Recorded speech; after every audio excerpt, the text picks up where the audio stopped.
warahmatullahi wabarakatuh.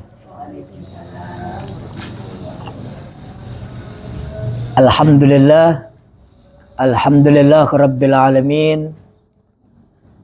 Wassalatu wassalamu ala sayyidil anbiya'i wal mursalin wa ala alihi tayyibin at-tahirin wa ala ashabihil muntajabinal mayamin, amma ba'd. Alhamdulillah, segala puji bagi Allah Subhanahu wa taala yang masih memberikan anugerah kepada kita, memberikan kesempatan untuk memasuki bulan Rajab ini, bulan di mana terkandung, tersimpan dan terhimpun segenap keutamaan-keutamaan yang dijanjikan oleh Allah Subhanahu wa taala. Bulan Rajab ini pula bulan yang bila mana kita perhatikan secara seksama, di situ di mana dilahirkannya satu sosok pribadi agung dan mulia yang hanya terjadi sekali dan tidak akan terulang untuk kali kedua. Hamba Allah, pilihan Allah dan juga atas kudrah dan irada ketentuan Allah dilahirkan di dalam Ka'bah, yaitu kelahiran Amirul Mukminin Ali bin Abi Thalib alaihi salatu wassalam pada tanggal, insyaallah nanti kita akan masukinya, yaitu tanggal 13 Rajab. Sehingga banyak sering kita mendengar doa-doa dan munajat seperti ini. Allahumma barik lana fi Rajab wa Sya'bana wa ballighna Ramadan. Ada 3 bulan yang saling terhubung dan terkait yang tidak bisa dipisahkan. Ini adalah sebuah isyarat tentang kemuliaan yang terkandung di dalam bulan Rajab. Rajab adalah merupakan hari kelahiran Amirul Mukminin Ali bin Abi Thalib. Namun bila kita memasuki bulan suci Ramadan, ada fenomena yang tidak bisa dilupakan oleh orang yang berakal dan beriman, yaitu yang terjadi pada tanggal 19 dan 21 Ramadan. Di mana pada tanggal 19 Ramadan itu di waktu subuh seorang durjana telah memukul kepala manusia yang paling mulia yang telah dilahirkan di dalam Ka'bah dan menutup akhir ceritanya di dalam perjalanan kehidupannya di rumah Allah, yaitu di mihrab. 19 Ramadan dan tanggal 21 adalah hari yang sangat hari berkabung dan hari yang sangat menyedihkan, duka lara bagi para pecinta Ahlul Bait alaihi salatu wassalam, yaitu syahadah atau syahidnya Amirul Mukminin Ali bin Abi Thalib. 3 bulan ini. Rajab hari kelahiran beliau dan Ramadan hari syahadah Amirul Mukminin Ali bin Abi Thalib. Berbicara tentang Amirul Mukminin berkenaan dengan bulan ini, seakan-akan apa yang ada dan dimiliki oleh Amirul Mukminin, ada satu pesan kepada kita seakan-akan untuk memperdalam 3 bulan ini. Rajab, Sya'ban, Ramadan. Ketika Amirul Mukminin Ali bin Abi Thalib dilahirkan di bulan Rajab dan berakhir kehidupannya di bulan Sya'ban, terkesan seakan-akan perjalanan kehidupan beliau itu pendek. Ini sebuah isyarat yang luar biasa. Kenapa? Karena ini perjalanan daripada Amirul Mukminin Ali bin Abi Thalib alaihi salatu wassalam. Amirul Mukminin ketika dilahirkan di dalam Ka'bah, tentunya itu bukanlah sesuatu yang berdasarkan keinginan manusia. Tapi ini adalah merupakan skenario agung daripada Allah Subhanahu wa taala. Di dalam sebuah hadits qudsi disebutkan, Allah Subhanahu wa taala dalam hadis qudsi disebutkan seperti ini. Ada korelasi erat dengan yang barusan diperingati, yaitu milad Sayyidah Fatimah Zahra alaihi salatu wassalam. Laulaka ya Muhammad ma khalaqtul aflaq. Ini hadis qudsi populer di kalangan kaum muslimin. Populer. Kalangan Sunni populer, di kalangan tasawuf populer, di kalangan irfan dan lain sebagainya, para penempuh suluk-suluk itu semua ini menjadi populer, sehingga baginda Rasul SAW itu adalah apa? Poros bagi segalanya. Laulaka ya Muhammad ma khalaqtul aflaq. Kalau bukan karena engkau wahai Muhammad, maka aku akan tidak ciptakan apa? Alam semesta. Tahu alam semesta ya? Alam semesta itu adalah selain Allah. Makhluk. Ini semua. Kalau kita diperkenalkan dan mengetahui adanya 7 lapisan bumi dan ada 7 lapisan langit, dan yang terhimpun dan terkandung di dalamnya itu termasuk surga dan neraka nanti, padang mahsyar, alam kubur, barzah dan sebagainya, itu adalah aflak. Semuanya. Berarti yang menjadi penyebab terciptanya itu semua siapa? Baginda Rasul Sallallahu Alaihi Wasallam. Sangat disayangkan hadits qudsi ini berhenti di sini di kalangan kaum muslimin. Padahal hadits qudsi ini tidak berhenti di sini. Allah Subhanahu wa taala melanjutkan, laulaka ya Ali ma khalaqtu Muhammadan. Kalau bukan karenamu wahai Ali, maka aku tidak akan ciptakan Rasulullah. Aku tidak akan ciptakan Muhammad. Saya akan peringan bahasan ini agar tidak terlalu berat. Berarti Muhammad itu diciptakan ada penyebabnya.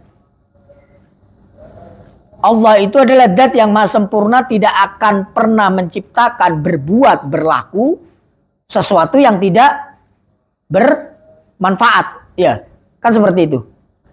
Kita saja ketika melakukan segala sesuatu yang tidak bermanfaat, itu bisa terhukumi dalam hukum fikih, sifatnya apa? Hukumnya makruh karena tidak bermanfaat.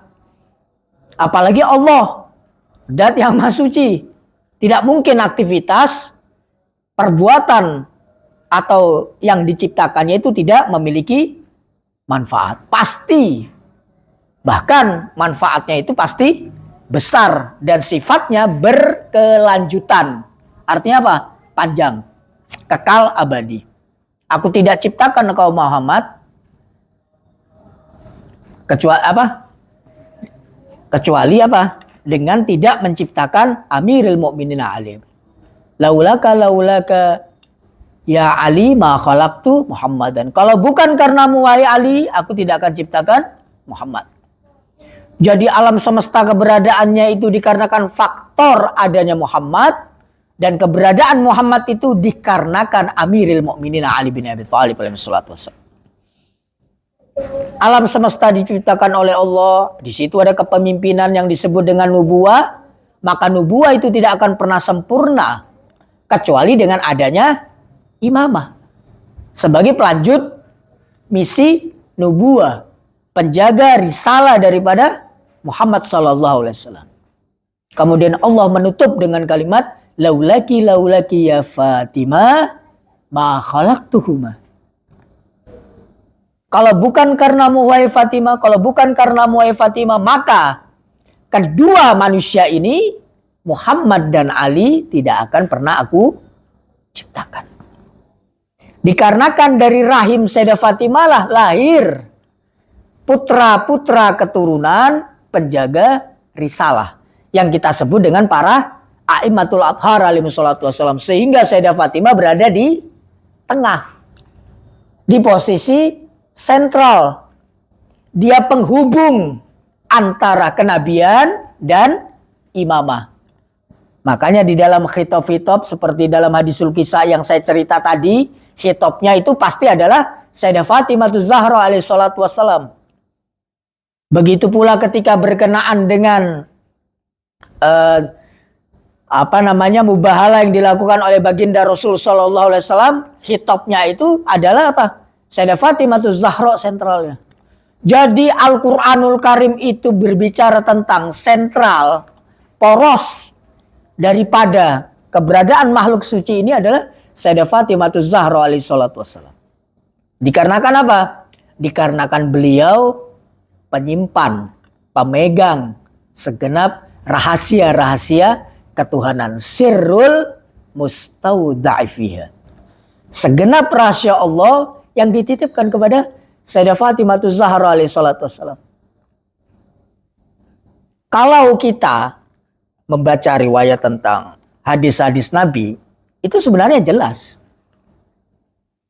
Ada Rasulullah pernah berbicara tentang Sayyidah Fatimah Zahra, "Lau kanal husnu syahsan lakana Fatimah." Seandainya seluruh kebaikan, ibu tahu nggak kebaikan itu apa? Nolong orang, berbakti, kemudian berucap baik, kemudian apa lagi? Beribadah. Maaf, beribadah itu bukan kebaikan, tapi beribadah itu adalah kewajiban. Selain itu, aksi-aksi sosial, wirid dzikir, artinya tidak ada perbuatan yang tidak disukai oleh Allah, itu adalah kebaikan. Itu kalau dikumpulkan semua, Bu, bilang Rasulullah, dan berbentuk sosok manusia, itu pasti wujudnya adalah Sayyidah Fatimah Zahra alaihi salatu wassalam. Dikarenakan apa? Saking sempurnanya kebaikan yang dimiliki, yang terhimpun dan tersimpan pada diri Sayyidah Fatimah Zahra alaihi salatu wassalam. Sayyidah Fatimah pernah ini bukan pujian seorang ayah kepada putrinya, bukan. Dikarenakan ini adalah merupakan titah dan perintah daripada Allah Subhanahu wa taala, Rasulullah harus menyampaikan. Jadi ketika ada riwayat, ada hadis di kalangan saudara-saudara kita yang lain mengatakan, "Oh, ini pujian ayahnya, pujian Rasul kepada Sayyidah Fatimah Zahra." Bukan. Lisan Rasul. Jadi Rasulullah Muhammad itu kita posisikan sebagai apa dulu? Kalau dia sebagai nabi, maka dia apa? Sebagai pembimbing dan pemberi hidayah. Sehingga ucapannya, perbuatannya, perilakunya, sepak terjangnya tidak boleh menodai misi daripada kenabian. Sehingga tidak ada itu cerita Nabi lupa. Apalagi? Nabi kadang sempoyongan karena mabuk. Nabi sampai masuk masjid, sudah sholat dan lain sebagainya, ternyata lupa mandi jenabah dan lain sebagainya. Sampai pada batasan apa? Nabi stres.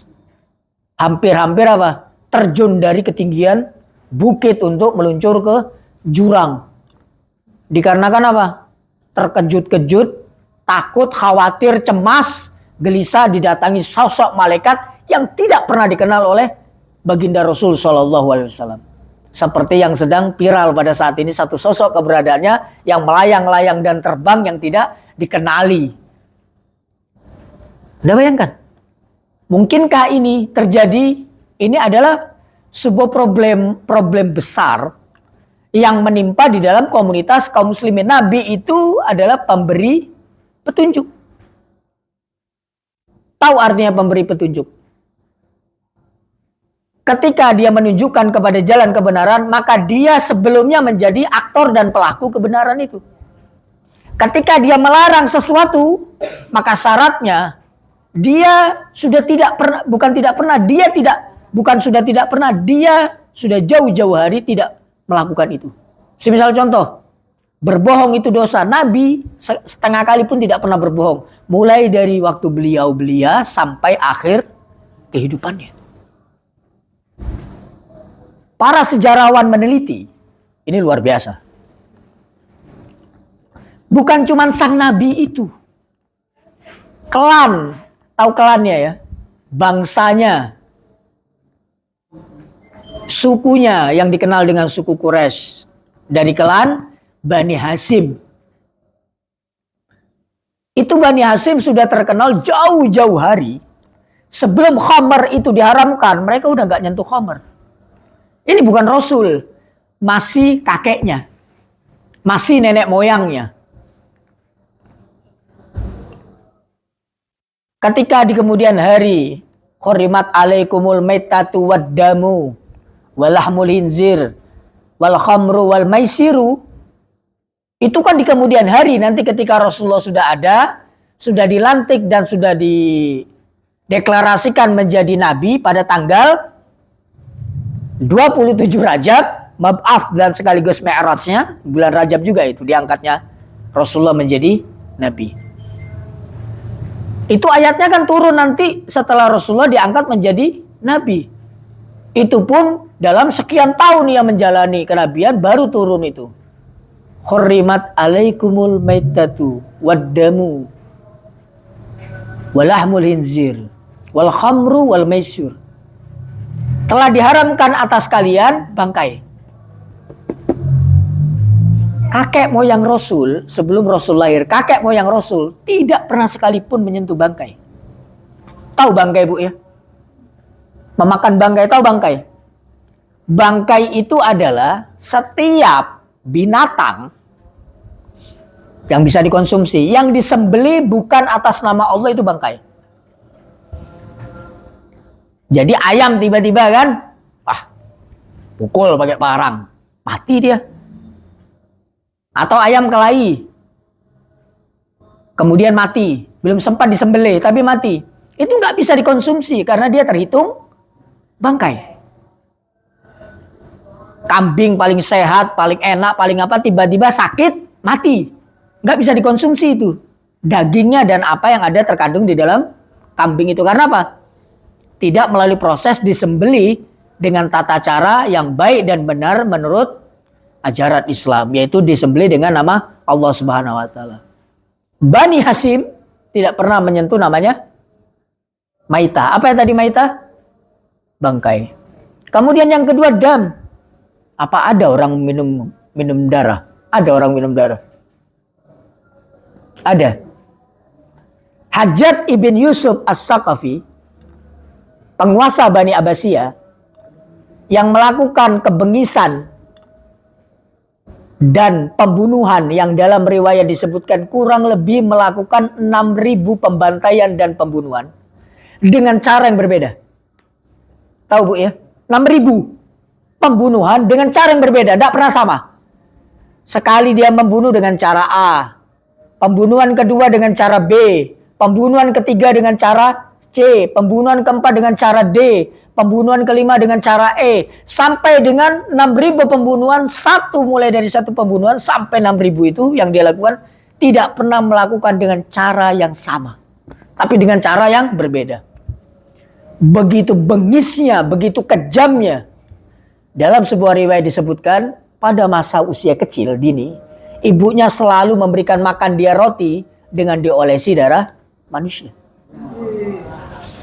Dam. Berarti darah itu haram. Kira-kira pernah nggak kita minum darah, makan darah? Pernah nggak kira-kira? Ada berpotensi pernah. Gigi, gusi berdarah. Ketika ketelan itu hukumnya haram. Tiba-tiba kita ada luka gatal gitu, kita kukur apa kok kukur? Apa namanya? Garuk-garuk berdarah. Nempel di kulit, nempel di kuku. Ada snack di samping, comot, makan.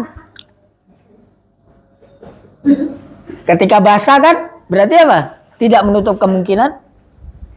Sengaja, Ustaz. Iya, saya dibilang tidak mungkin ketika dadar enaknya, kemudian tidak mungkin. Jadi ada potensi kita juga mengkonsumsi itu masuk ke dalam tubuh kita, Adam. Kemudian apa? Kalau ini jelas lahmul hinzir, babi nggak mungkin. Wal khamru, khamar. Khamar itu adalah segala hal yang memabukkan, apapun jenisnya, mau bir, mau anggur, macam-macam. Segala hal yang memabukkan sampai pada dalam batasan baginda Rasul mengatakan al-khamru ra'sus syarr. Khamar itu adalah puncak daripada keburukan, atasnya, tahu atasnya, sumber daripada keburukan. Dari minuman itu orang bisa berzina, dari minuman itu orang bisa berselisih dan membunuh, dari minuman terus semuanya khamar ra'susar. Sampai pada batasan khamar itu yang terhitung berdosa itu sampai 10 bagian. Tahu khamar Bu ya?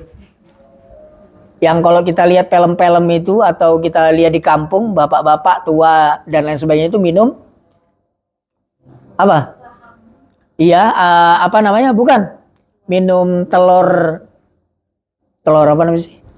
Telur ayam kampung setengah masak, kemudian disiram dengan anggur sedikit, cap orang tua. Apa jawaban mereka? Untuk jamu. Iya kan? Untuk jamu. Dikit aja nggak mabuk. Iya nggak mabuk. Ini bukan permasalahan. Berarti orang yang minum khamar kalau tidak mabuk tidak dosa. Tidak. Mau mabuk tidak mabuk tetap dia haram. Rasulullah mengatakan arba'ina yaum. 40 hari amal ibadahnya tidak diterima. Wala sholatnya, wala puasanya, wala sodakonya, wala dikirnya, wala wiridnya, wala umrohnya, wala hajinya. Tiba-tiba mau berangkat haji. Masa bisa? Ya bisa saja. Mau berangkat haji, undang ini apa segala macam-macam. Temannya datang. Waduh lama nanti tidak ketemu ini. Pesta-pesta dulu. 1 minggu mau berangkat haji, minum khamar dia. 1 minggu sebelum berangkat haji, berarti 7 hari dia amal ibadah yang gak diterima. Sisanya berada di tanah suci Mekah, seluruh amal ibadah gak diterima. Sampai 40 hari.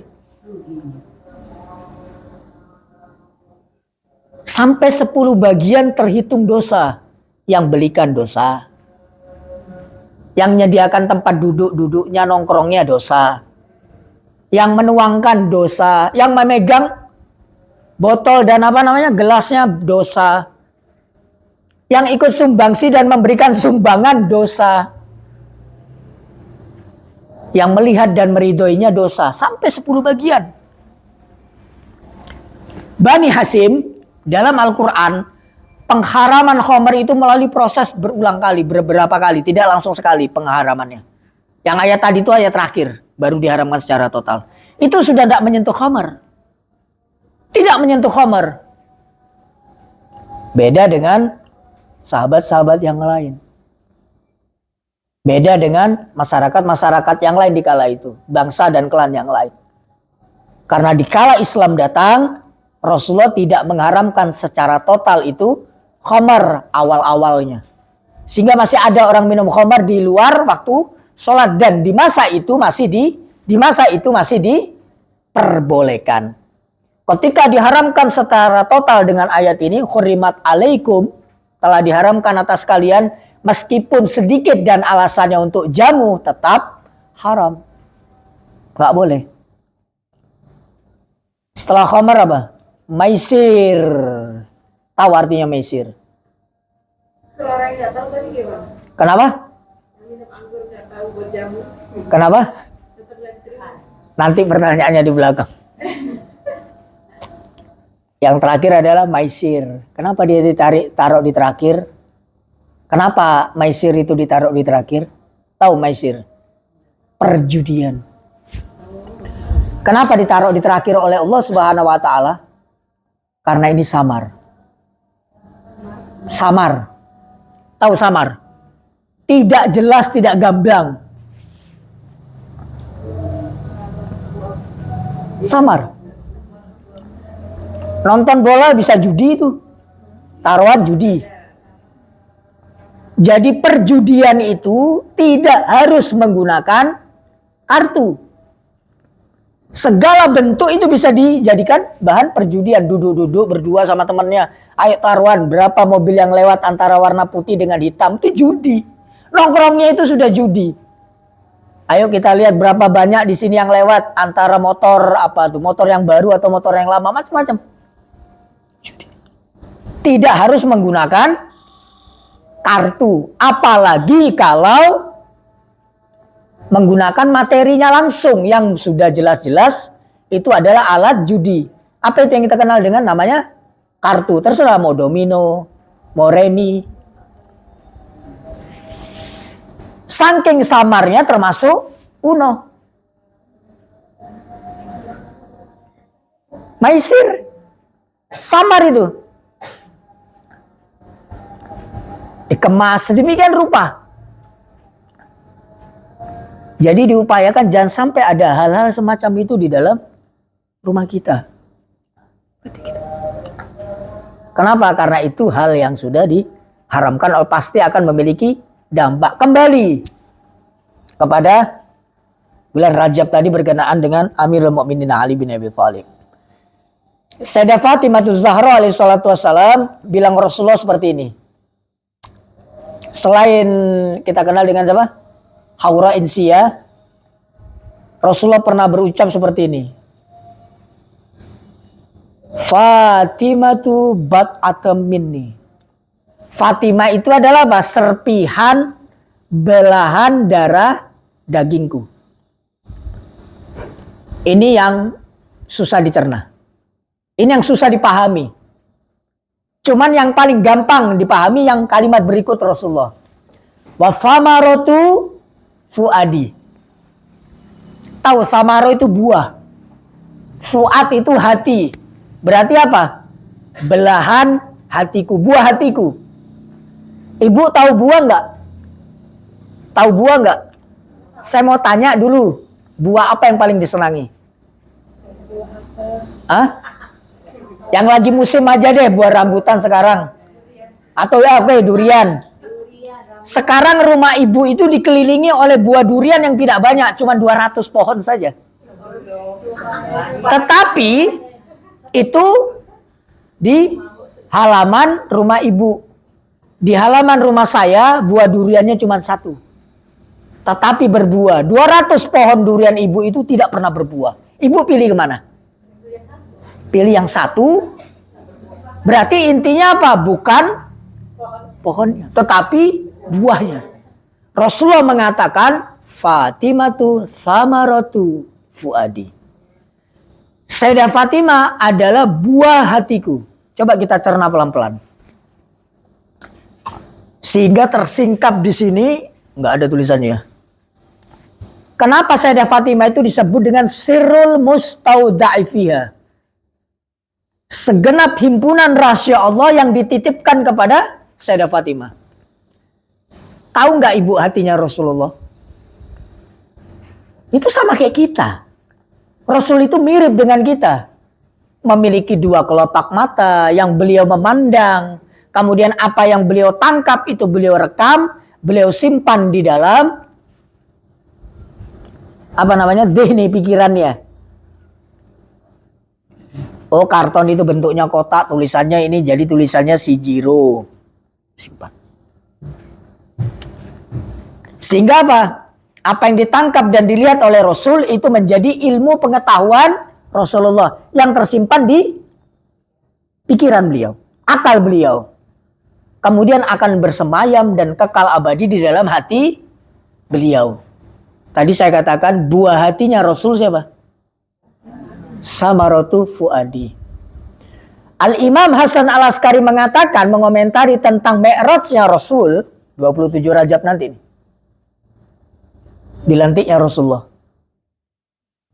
Itu melakukan perjalanan Mi'raj bertemu dengan Allah di Sidratul Muntaha 120 kali. Melalui kurang lebih 300.000 alam. Dalam waktu yang sesingkat-singkatnya. Jadi sekali perjalanan Mi'raj itu yang dilewati 300.000 alam. Sekali jalan 300.000, sekali jalan 300.000 menurut pandangan Ibnu Abbas, Abdullah bin Abbas ketika menafsirkan kalimat Rabbul Alamin dalam surat Al-Fatihah. Yang dimaksud dengan Al-Alamin itu adalah apa? Alam-alam yang sejumlah yang diciptakan oleh Allah ini, alam ini adalah apa? 300.000 alam. Jadi 300.000 alam itulah yang dilewati oleh Rasulullah. Termasuk alam barzah yang kita tahu. Alam dunia, alam kubur itu alam barzah, alam ukhrawi, alam akhirat itu aja. Kan alam ukhrawi itu juga, alam akhirat. Itu semua disaksikan, dilihat, direkam oleh mata Rasulullah. Yang hebat itu bukan alam barzahnya. Yang hebat itu bukan malaikatnya. Yang hebat itu bukan segala sesuatu yang ditemukan dan dilihat oleh Rasulullah. Yang dahsyat itu adalah kedua kelopak mata itu mampu menyimpan seluruh ciptaan Tuhan.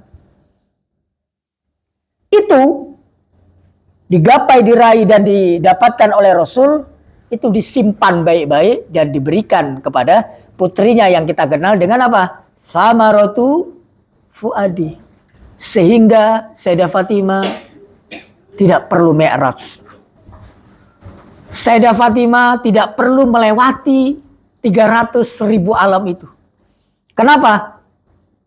Karena apa yang terkandung dan tersimpan segenap ilmu dan ciptaan Allah itu sudah ada di dalam dirinya. Jadi apa yang didapatkan oleh Rasul itulah yang diterima oleh Sayyidah Fatimah Zahra alaihi salatu wassalam. Sehingga ketika wafatnya Rasulullah dalam sebuah riwayat, seringkali dan acap kali malaikat Jibril alaihi salatu wassalam turun dan mendatangi Sayyidah Fatimah Zahra, menghibur beliau. Sampai di dalam pertemuan itu diabadikan dan dikekalkan oleh tulisan tangan suci daripada Amirul Mukminin Ali bin Abi Thalib yang kita kenal di kemudian hari dengan nama Mushaf Fatimah. Mushaf Fatimah itu bukan Al-Quran. Bukan Al-Quranul Karim yang sering ditujukan kepada kita. Mushaf Fatimah itu adalah rekaman, tahu rekaman ya. Imam Ali bin Abi Thalib posisinya sebagai notulen, tukang catat. Terhadap dialog komunikasi antara malaikat Jibril dengan Sayyidah Fatimah Zahra pasca syahidnya, pasca wafatnya baginda Rasul sallallahu alaihi wasallam. Kembali kepada Samaratu Fuadi Sayyidah Fatimah Zahra alaihi salatu wassalam. Ketika diskusi tadi saya katakan laulaka ya Muhammad ma khalaqtul aflaq, laulaka ya Ali ma khalaqtu Muhammad, laulaki ya Fatimah ma khalaqtuhuma. Kalau bukan karenamu wahai Muhammad aku tidak akan ciptakan segenap alam dan makhluk ini yang tadi saya sebutkan. Kemudian 300.000 alam dan seluruh penghuninya itu ya. Kalau bukan karena engkau wahai Ali maka aku akan tidak ciptakan Muhammad, maka tidak adanya Muhammad berarti tidak adanya alam semesta. Maka Ali menjadi bagian sebab musabab keberadaan alam wujud semesta ini. Yang tidak kalah pentingnya adalah laulaki ya Muhammad ma khalaqtuhuma. Kalau bukan karena keberadaanmu wahai Fatimah, maka kedua sosok manusia agung ini, orang tua daripada umat ini, tidak akan aku ciptakan.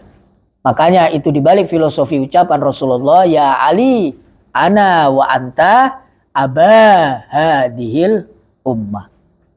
Aku dan engkau ini, wahai Ali, adalah apa? Nenek moyang umat ini. Nenek moyang manusia. Jadi makhluk itu banyak jenisnya. Ada manusia, ada jin, apa lagi? Ada binatang. Ada tumbuh-tumbuhan. Dari sisi manusia, nenek moyang sejati itu adalah baginda Rasul dan Amiril Mukminin Ali bin Abi Thalib. Mereka yang lebih dikenal disebut dengan Abul Arwah. Nenek moyang dari sisi spiritualitas, dari sisi ruh. Jadi bimbingan rohani itu yang kita maksud ihdinas siratal mustaqim. Hakikatnya yang kita baca dalam setiap salat di dalam suratul Fatihah, ihdinas siratal mustaqim, tunjukkanlah kami jalan yang lurus. Coba baca selanjutnya. Ihdinas siratal mustaqim, apa itu? Siratal ladina an'amta alaihim.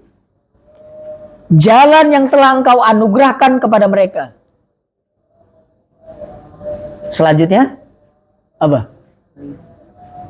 Ghairil maghdubi alaihim waladhdallin. Yang mereka itu bukan bagian orang yang engkau murkai.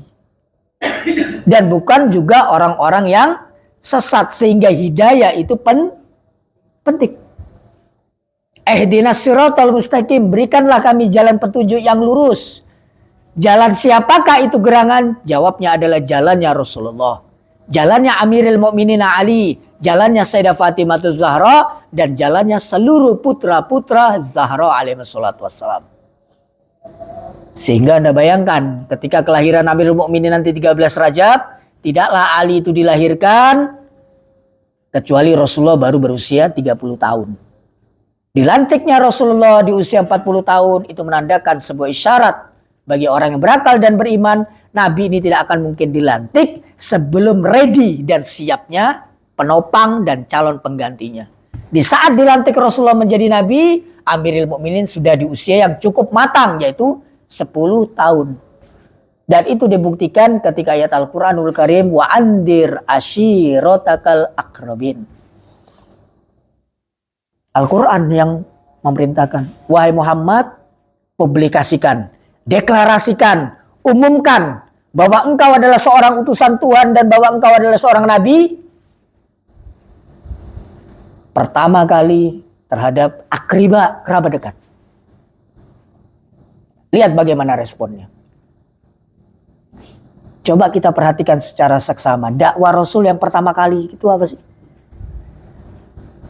Dari seluruh perintah Rasul, ketika beliau dilantik menjadi nabi, dakwah pertama kalinya apa? Dakwah pertama kalinya apa? Ibu pernah dengar cerita nggak berkenaan dengan wa andir ashiratakal aqrabin? Ketika Abu Thalib memotong kambing kemudian mengundang seluruh keluarga makan-makan bersama. Tahu makan-makan bersama? Tiba-tiba Abu Thalib berdiri, mereka bubar. Ini mau nyampain pesan ini, mau kampanye ini, mau nyampaikan keponaannya ini. Mau ngangkat derajat keponaannya yaitu Muhammad. Bubar sekali. Undang lagi untuk kali kedua, potong kambing lagi. Berdiri lagi demikian Abu Thalib, apa yang terjadi? Bubar pulang mereka. Jadi mereka cuma menikmati makannya. Sampai pada batasan ketiga kali, Abu Thalib juga menjamu mereka, dan di kesempatan itu Abu Thalib berhasil untuk menahan mereka untuk tetap bertahan mendengarkan pesan-pesan sang Nabi. Ada sebuah misteri. Pertama, Abu Thalib sudah percaya jauh-jauh hari tentang sosok daripada Muhammad. Sehingga dia harus mengambil segenap resiko terhadap para sesepuh kaum Quraisy yang lain ketika tidak menyukainya. Di usia 40 tahun itu baginda Rasul. Apa jawaban Rasulullah? Aku adalah seorang nabi. Setelah berdiri, siapa yang mau membelaku? Siapa yang mau mendukungku? Siapa yang akan menolongku? Maka ini adalah tawaran. Seandainya dikala itu ibu-ibu hadir dan angkat tangan, maka ibu-ibu akan mendapatkan status ini. Apa jawaban Rasulullah? Sayembara ini, Bu. Rasulullah sedang melakukan sayembara. Barang siapa yang mau menopangku, mendukungku dalam masa dakwaku, membantuku, maka dia pasti akan aku jadikan saudaraku. Akhi wa khalifati, dan penerusku. Pemegang amanat-amanat ajaran dan agamaku. Anda bayangkan. Jadi kalimat khalifah penerus itu sudah dibicarakan sejak awal dakwah kenabian. Apakah dikala itu ada orang yang bersedia? Gak ada. Tiba-tiba ada seorang anak usia belia sekitar 10 tahun angkat tangan. Ana ya Muhammad. Ketika orang semua noleh, ternyata dia adalah apa? Ali bin Abi Thalib. Kali kedua lagi Rasulullah menawarkan sayembara, siapa yang mau mendukungku? Adakah lagi yang ingin mendukungku? Gak ada, Ali lagi angkat tangan. Sampai ketiga kali hanya Ali yang bersedia menyambut seruan sang Nabi. Setelah ada yang menerima Rasulullah, baru Rasulullah bisa menyampaikan dakwanya. Seluruh Nabi seperti itu. Adakah yang percaya kepada saya bahwa saya ini adalah Nabi? Saya ini adalah utusan Allah. Ketika ada yang percaya, baru dia menyampaikan dakwanya. Ketika ada yang percaya, ngapain menyampaikan dakwanya? Tidak bermanfaat. Dan Nabi Muhammad tidak pernah berbuat sesuatu hal yang tidak bermanfaat. Bahkan perbuatan beliau yang menjadikan teladan kekal abadi bermanfaat sepanjang masa sampai dibangkitkan kelak di padang mahsyar, di hari kiamat kelak. Apa perintah Nabi pertama kali Perhatikan ucapan Rasul sallallahu alaihi wasallam. Wasma'u lahu wa ati'u. Jadi perintah Nabi Muhammad SAW yang pertama kali di misi dakwah beliau yang pertama di kalangan akribah, di kalangan kerabat dekat keluarganya adalah apa? Mematuhi Amirul Mukminin Ali dan mendengarkan Ali bin Abi Thalib. Bukan sholat, bukan puasa, bukan tidak berdusta, bukan berbuat baik. Ati'u lahu wasma'u lahu wa ati'u. Dengarkan ucapan-ucapan Ali dan patuhilah serta taatilah Ali. Itu dakwah pertama kali dan kelak nanti akan ditutup dengan akhir dakwah, yaitu apa? 18 Dzulhijjah, Qadir Khum. Anda bayangkan rahasia Al-Qur'anul Karim. Ya ayyuhar rasul balligh ma unzila ilaika wa illam taf'al fama ballagta risalatahu. Ada ancaman dari Allah. Kalau engkau tidak deklarasikan ini wahai Muhammad, tidak engkau sampaikan secara terbuka ini wahai Muhammad, maka kenabianmu gagal dan kamu dianggap tidak menyampaikan misi kenabian sekalipun. Yaitu apa? Pada saat Qadir Khum. Man kuntu maula fahada aliyun maula. Pertama kali dakwah Rasulullah adalah mematuhi Imam Ali dan mendengarkan seluruh ucapan Imam Ali adalah bentuk eksperimen dan latihan untuk berusaha dan berupaya memiliki kebiasaan ketaatan dan mendengarkan Amirul Mukminin, sehingga di kemudian hari, di saat finishing, di saat akhir masa dakwah kenabian, tidak ada yang terpana, terkesima dan terkejut atas perintah monumental Rasulullah, dikarenakan perintah itu adalah hal yang senantiasa dan selalu digembar-gemborkan dan disiarkan dan selalu diingatkan oleh baginda Rasul sallallahu alaihi wasallam. Jadi kalau logika ini menolak Imam Ali itu mustahil. Kenapa? Tiap kali Rasulullah itu mengingatkan, bahkan salamnya pun berbeda. Ketika Amirul Mukminin bertemu dengan Rasulullah, Amirul Mukminin menjawab, Assalamualaikum ya Rasulullah. Apa jawaban Rasulullah? Waalaikumsalam ya Amirul Mukminin. Ini belum masih hidup Rasul. Waalaikumsalam ya Amirul Mukminin.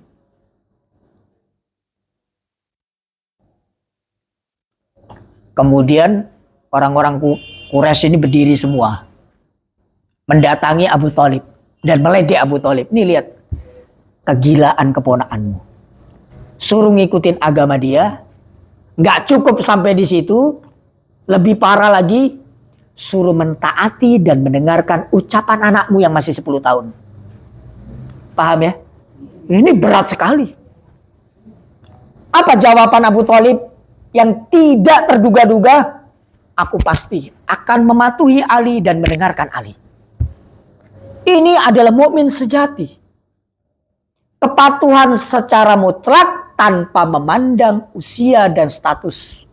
Paham ya? Tanpa memandang usia dan status.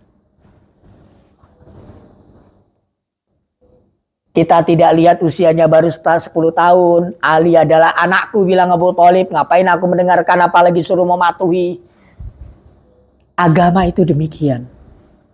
Tidak melihat status dan tidak memandang usia. Karena agama bukan selera. Tetapi agama itu adalah apa? Kepatuhan secara total. Kepatuhan secara mutlak. Dan ini tidak ada kaitan hubungannya dengan akal, tetapi penerimaan dari hati yang bersih. Hati yang tidak terkontaminasi. Hati yang tak terkotori yang bisa menerima ini. Maka pada saat itu berarti hati Abu Thalib bersih. Hati Abu Thalib apa? Suci. Karena tidak pernah terkontaminasi oleh maitah. Bangkai tadi, oleh dam, oleh darah tadi, kemudian oleh khamar juga tidak terkontaminasi, kemudian oleh daging-daging yang tidak yang diharamkan oleh Allah Subhanahu wa taala, sehingga Abu Thalib juga bagian daripada rumusan-rumusan tinggi dan rahasia yang dititipkan dan disimpan oleh Allah Subhanahu wa taala. Bila mana tidak ada Abu Thalib, maka mustahil lahirlah Ali bin Abi Thalib. Bila mana tidak lahir Ali bin Abi Thalib, maka mustahil dan sia-sia saja keberadaan daripada Fatimatuz Zahra alaihi salatu wassalam. Bila mana Ali dan Sayyidah Fatimah tiada dan tidak ada di alam semesta ini, maka mustahil adanya orang-orang seperti kita yang menantikan kemunculan sahibul asri waz zaman ajallallahu taala farajah syarif. Sehingga Al-Qaimul Mahdi ajallallahu taala farajah syarif adalah hasil karya monumental, kerja keras pemeliharaan dan penjagaan yang sangat istimewa dan penuh perhatian, perjuangan dan pengorbanan daripada Abu Thalib alaihi salatu wassalam. Ibu-ibu yang mulia, ada pesan yang perlu kita tangkap. Yang pertama yaitu adanya kepatuhan dan ketaatan, serta selalu mendengarkan, menyimak segala sesuatu yang keluar dari lisan-lisan agung dan mulia dari para a'immah ahlul bait alaihi salatu wassalam. Saya akan tutup dengan ucapan Amirul Mukminin. Semoga ini menjadi husnul hitam. Imam Ali pernah berucap seperti ini. Nahnu al-wasilah wal wuslatu ila ridwanillah. Kami adalah para perantara, dan melalui kami pula bisa tercapainya, digapainya, diraihnya, dan didapatkannya keridhaan Allah Subhanahu wa taala. Sehingga tanpa melalui mereka, maka jauh keridhaan Allah. Sehingga dalam hadis kita mendengar ridallahi fi ridha Fatimah wa sukhtullahi fi sukhti Fatimah. Allah akan ridho tergantung sejauh mana Fatimah itu ridho, dan Allah juga pasti akan murka bila mana Sayyidah Fatimahuz Zahra alaihi salatu wassalam itu murka kepada kita. Kira-kira pertanyaannya sekarang, kira-kira kita ini hidup sepanjang hari ini dari pagi membuka kedua kelopak mata kita sampai nanti malam terpejam kedua kelopak mata kita itu, kita berhadapan dengan dua hal ini. Di sisi kanan ada keridhaan Sayyidah Fatimah, di sisi kiri ada murka Sayyidah Fatimah. Siapapun kita, baik kita selaku istri terhadap suami, selaku ibu terhadap anak, dua hal ini selalu menghantui kita dan selalu turut serta bersama dengan kita. Di pagi hari ada ridho Fatimah, di samping kanan kita juga murkanya Sayyidah Fatimah. Kita berharap keridhaan daripada Sayyidah Fatimah, namun kita juga sangat cemas dan khawatir terhadap kemurkaan daripada Sayyidah Fatimahuz Zahra alaihissalam. Melalui bulan Rajab ini harapannya Allahumma barik lana fi Rajab wa Sya'ban wa balighna Ramadan, yang luar biasa. Ya Allah, berkahi kami di bulan Rajab ini, dan nanti berkahi pula di bulan Sya'ban, dan perkenankan kami untuk memasuki, sampaikan kami dengan segenap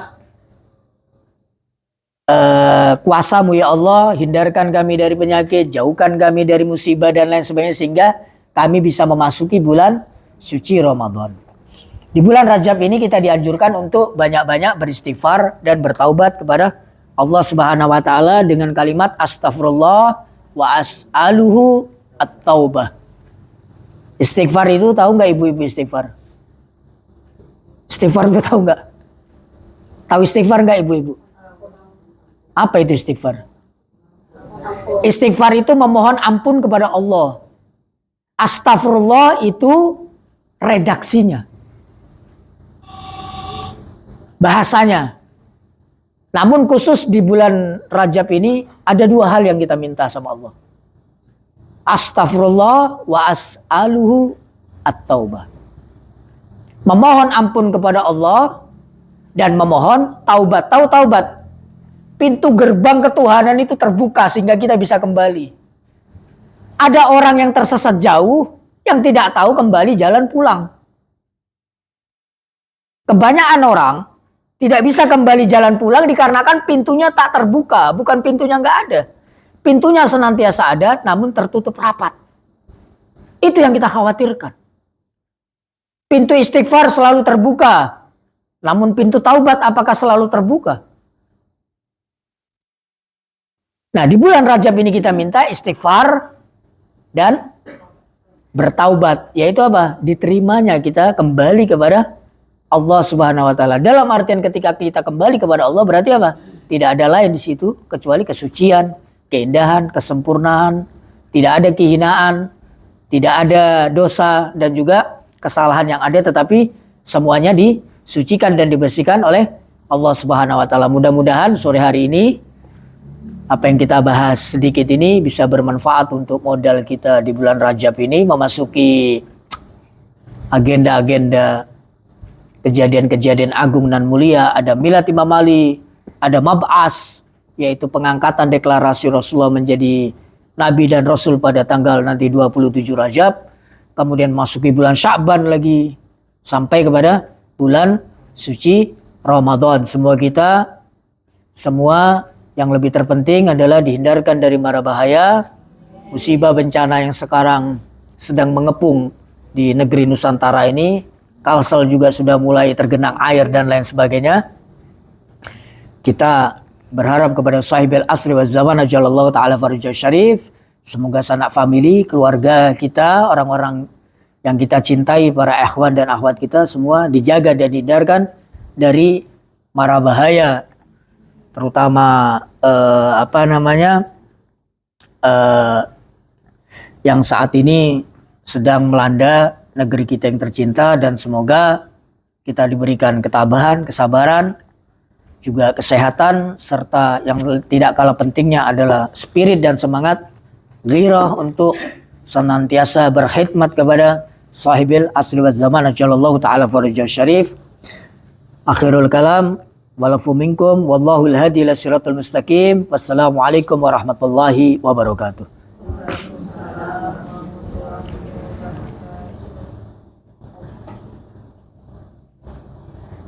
Kalau ada yang bertanya silakan. Ya, ya Bu, silakan. Pertama tadi yang kita menyampaikan bahwa Rasulullah pertama-tama dakwah adalah menyampaikan agar mendengarkan dan mentaati. Dua hal ya. Mentaati dan ati'u lahu wasma'u lahu ati'u. Iya. Dengarkan Imam Ali baru patuh. Iya. Doa pertama harus mentaati. Iya. Kalau doa pertamanya Imam Ali apa? Kenapa? Kalau doa pertamanya Imam Ali apa itu untuk kita? Nggak ada. Karena Imam Ali bukan Nabi. Imam itu menjaga. Jadi gini.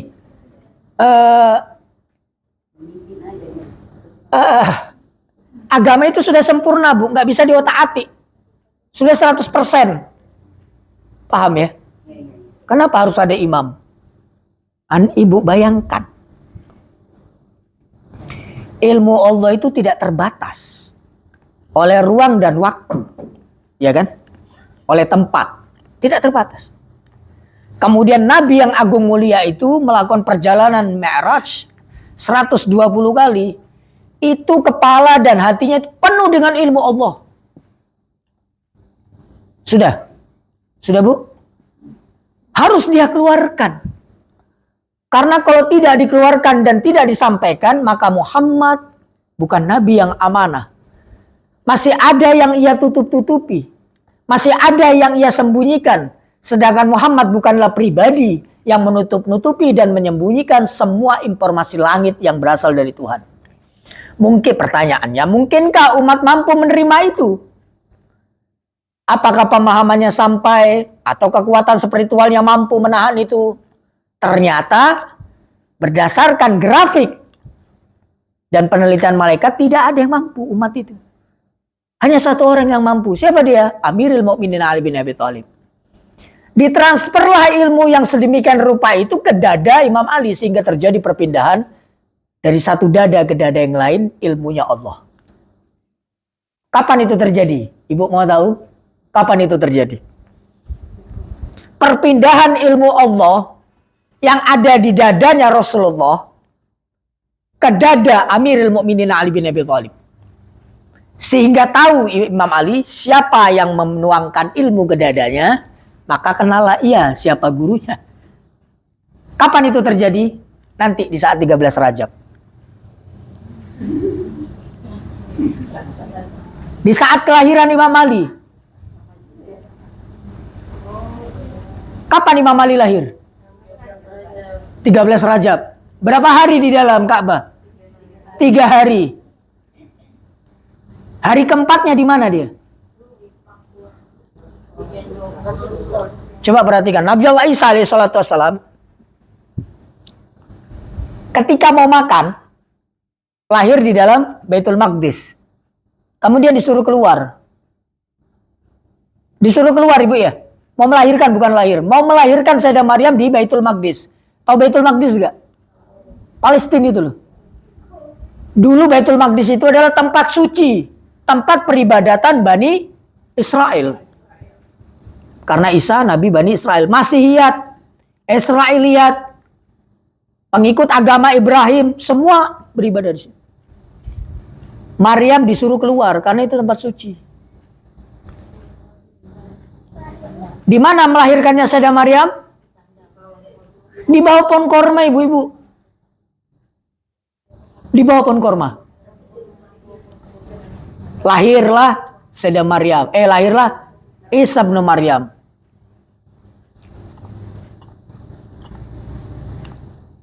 Apa yang dilakukan Nabi Isa ketika lahir? Nggak ada. Nggak ada kan? Ada kita temukan dalam riwayat Isa. Apa yang terjadi? Setelah sekian hari, ketika Maryam ini kembali berada di tengah-tengah kampung halamannya, apa yang terjadi? Maryam dicap dan dibuli oleh warga kampung sebagai pendosa. Melahirkan sosok anak tanpa seorang ayah yang jelas. Di saat itu, Isa, sang bayi yang baru lahir, berapa hari tapi sudah harus berbicara, membela, melindungi dan menjaga kehormatan kesucian daripada ibunya, yaitu Sayyidah Fatimah, Sayyidah Maryam alaihissalatu wassalam. Nabi Isa berbicara. Usianya udah berapa hari? Udah sekian hari. Ibu pernah dengar cerita tentang Nabi Allah Yusuf alaihissalatu wassalam. Ketika dirayu oleh Sayyidah Zulaiha. Tidak ada mata yang menyaksikan, tidak ada telinga yang mendengar tentang kejadian itu. Sehingga tidak ada yang percaya. Ketika Zulaiha melakukan apa? Melakukan manipulasi, informasi dan fakta. Aku mau diperkosa oleh Yusuf, dia bilang. Saat itu Yusuf tidak bisa berbuat apapun. Sedangkan ia calon seorang nabi kelak di kemudian hari. Maka Allah intervensi ke bumi untuk menyelamatkan kandidat sang nabi ini. Dengan cara apa? Mukjizat berbicaranya seorang bayi memberikan persaksian terhadap kesucian dan kebenaran Yusuf. Nabi Allah Yahya, seorang nabi juga yang juga berbicara di saat usia belia. Namun ini yang dilahirkan di Ka'bah bukanlah seorang bayi yang biasa. Baru saja dilahirkan, keluar dari Ka'bah, ada suara yang terdengar. Ada 2 suara. Dalam riwayat saya temukan ada 2 suara. Suara pertama, dan ini suara Allah Subhanahu wa taala, Allah yang berfirman. Yang pertama adalah, berikan nama dia pecahan dari namaku, yaitu Ali, dari Allah itu, Aliul A'la. Penamaan Amirul Mukminin itu diambil dari mustaq, pecahan dari nama Allah. Suara dan perintah kedua, dua-duanya perintah, Bu. Ada perintah Tuhan. Berikan dia kepada orang yang paling amanat di muka bumi ini. Amirul Mukminin setelah ibunya yang pertama kali berpindah ke tangan baginda Rasul, bukan ke Abu Thalib. Ini sebuah isyarat. Kelahiran per hari pertama. Setelah itu apa yang terjadi? Dibelailah sang jabang bayi ini oleh tangan suci sang Nabi.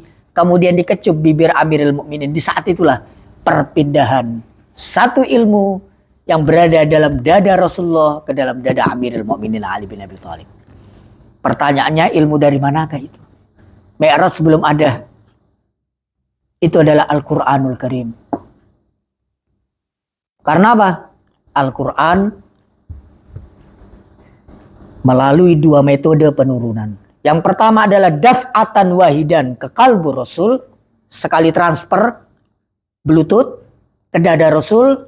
Yang kedua adalah tadrijian, bertahap, berangsur-angsur disesuaikan dengan kejadian faktualnya. Paham ya? Ajaran Ahlul Bait meyakini Al-Quran itu 2 kali diturunkan. Turun pertama, daf'atan wahidan, sekaligus. Artinya sekaligus itu apa? 30 juz. Itulah ilmu alam semesta yang disebut oleh Abdullah ibn Abbas 300.000 alam. Yang berbentuk 30 juz. Daf'atan wahidan, sekali transfer ke dada Rasulullah. Proses yang di kemudian hari yang kedua yaitu apa? Tadrijian. Bertahap, berangsur-angsur, disesuaikan dengan kejadian faktualnya. Paham Bu ya? Itu. Jadi yang ditransfer ke dada Amirul Mukminin melalui kecupan bertemunya bibir Nabi yang suci dengan Amirul Mukminin itu adalah perpindahan ilmu Al-Quranul Karim. Setelah itu yang terjadi, A'usammihi ya Rasulullah, apakah akan aku baca wahai Rasulullah? Itu Imam Ali. Bacalah wahai Ali. Apa yang dibaca oleh baru lahir? Apa yang dibaca oleh Imam Ali? Khutbah Nabi Adam. Khutbahnya situasinya Nabi Adam. Khutbahnya Nuh. Khutbah seluruh para nabi dibaca oleh Amirul Mukminin. Suhuf-suhuf, perintah-perintah, firman-firman Allah yang diturunkan kepada seluruh para nabi sebelumnya dibaca semuanya secara tuntas oleh Amirul Mukminin, bahkan khutbah para wasinya. Sampai terakhir pada satu potongan ayat Al-Quranul Karim. Al-Quran belum turun kan? Itu yang saya katakan sudah diturunkan daf'atan wahidan. Kemudian Imam Ali membaca satu potongan ayat Al-Quranul Karim. Tahu potongannya? Qad aflahal mu'minun. Dalam surat apa itu? Al-Mu'minun. Padahal ayatnya, suratnya itu nanti di kemudian hari baru turun. Karena apa? Masih nunggu 10 tahun baru Rasulullah dilantik menjadi nabi. Baru didatangi Jibril membawa wahyu, itu juga bertahap selama 13 tahun. Kalimat qad aflahal mu'minun itu adalah satu-satunya potongan ayat yang dibaca oleh Amirul Mukminin satu orang saja jauh hari sebelum masa Islam. Qad aflahal mu'minun. Rasulullah mendengar ini langsung berdoa. Naam, it kunta imamuhum. Benar wahai Ali. Orang-orang beriman itu pasti akan sukses. Pasti akan jaya. Pasti akan berhasil. Pasti akan bahagia selama, bilang Rasulullah, yang dijadikan imam mereka pemimpinnya adalah engkau. Anda bayangkan, seorang bayi yang baru lahir sudah dideklarasikan oleh baginda Rasul sebagai seorang imam. Bagi siapa? Seluruh kaum mukminin. Kurang lebih seperti itu, Bu. Ya. Jadi Imam Ali itu yang disampaikan Imam Ali tadi, kan saya bacakan ucapan Imam Ali. Nahnu al-wasilah wal wuslatu ila ridwanillah. Sebelumnya pernah disampaikan oleh Rasul. Namun tidak ada kepala, akal serta hati yang mampu untuk menampungnya. Sehingga ilmu Allah itu terhimpun di Rasulullah, dikemas, Bu. Tahu kado, Bu ya? Bungkus. Tidak selesai, tidak akan mungkin selesai. Dititipkan kemudian hari apa? Diberikan bingkisan itu kepada Amirul Mukminin. Selesai semua atau tidak ilmu Allah itu keluar. Boleh jadi ada ilmu Allah yang tidak berkesesuaian dengan kondisinya. Turun kepada Imam Hasan, turun kepada Imam Husain, sampai pada batasan kesempurnaan ilmu itu saat ini berada pada genggaman Sahibul Asri wa Zaman ajallallahu ta'ala fardhu syarif. Jadi Imam Ali kalau ditanyakan apa dakwah pertama kali, tidak ada. Dia cuma menjaga mulai, karena dakwah itu bukan, imam itu tidak ada dakwah. Makanya ustadz itu sebenarnya bukan, karena tidak ada produk yang baru. Yang berdakwah itu adalah Nabi. Ud'u ila sabili rabbika bil hikmah wal mau'idatil hasanah. Sehingga yang menyeru dakwah itu seruan dari langit ya. Dari firman itu adalah sang Nabi. Namun sayangnya saat ini lebih parah lagi. Ada yang mengaku berdakwah tetapi menyalahi aturan Nabi sang pemilik dakwah sejati. Ud'u ila sabili Rabbika bil hikmah wal mau'idatil hasanah. Berapa banyak mimbar digunakan, provokasi, pecah belah yang dibalut dengan materi atau slogan tablik akbar dan lain sebagainya. Naudzubillah min dzalik. Berbahaya. Tidak ada sesuatu yang baru. Semuanya sudah sempurna, semuanya sudah utuh disampaikan oleh baginda Rasul. Jadi Rasul itu tidak punya utang apa-apa, Bu. Terhadap umat ini, terhadap pesan-pesan Tuhan nggak ada.